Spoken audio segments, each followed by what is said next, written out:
আগের বছর দিয়েছিল, এবারেও দেবে মোবাইল কেনার জন্য 10,000 টাকা। কবে ঢুকবে 10,000 টাকা? কি গুরুত্বপূর্ণ আপডেট উঠে আসছে আজকের এই ভিডিওর মাধ্যমে এক্সপ্লেন করব। তাই তোমাদেরকে বলো, চ্যানেলে নতুন হয়ে থাকলে চ্যানেলটি সাবস্ক্রাইব করে রাখো এরকমই গুরুত্বপূর্ণ আপডেটগুলি সবার আগে পাওয়ার জন্য।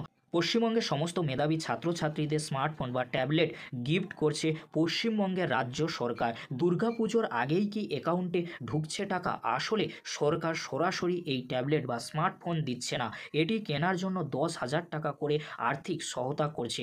পশ্চিমবঙ্গ সরকার তরুণের স্বপ্ন প্রকল্পের আওতায় এই দারুণ ব্যবস্থা করে দিয়েছে। উচ্চ মাধ্যমিক পরীক্ষার্থীরা নির্দিষ্ট উপায়ে টাকা পাচ্ছে। কি কি সুবিধা থাকছে তরুণের স্বপ্ন প্রকল্পে? রাজ্যের একাদশ এবং দ্বাদশ শ্রেণী অর্থাৎ উচ্চ মাধ্যমিকের পড়ুয়ারা ট্যাবলেট বা স্মার্টফোন কিনতে 10,000 টাকার আর্থিক সহায়তা পাবে। তারা এই ট্যাবলেট বা স্মার্টফোন ব্যবহার করে ঘরে বসে অনলাইনে পড়াশোনা করতে পারবে। পশ্চিমবঙ্গ রাজ্য সরকার এই প্রকল্পের সফল বাস্তবায়নের জন্য 900 কোটি টাকার বাজেট কিন্তু ব্যয় করবে। 25শে জুলাইয়ের মধ্যে চলতি বছরে তরুণের স্বপ্ন প্রকল্পে ছাত্রছাত্রীদের ডিটেলস ওয়েবসাইটে আপলোড করার কথা ছিল, কিন্তু প্রচুর ভুল ত্রুটি রয়ে গিয়েছে।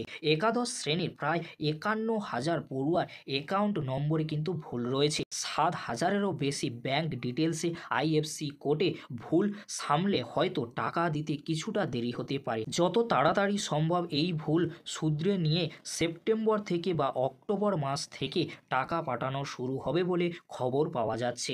যারা এখনও আবেদন করনি তারা নিশ্চয়ই এখনই এই প্রকল্পে আবেদনের কথা ভেবে ফেলেছো।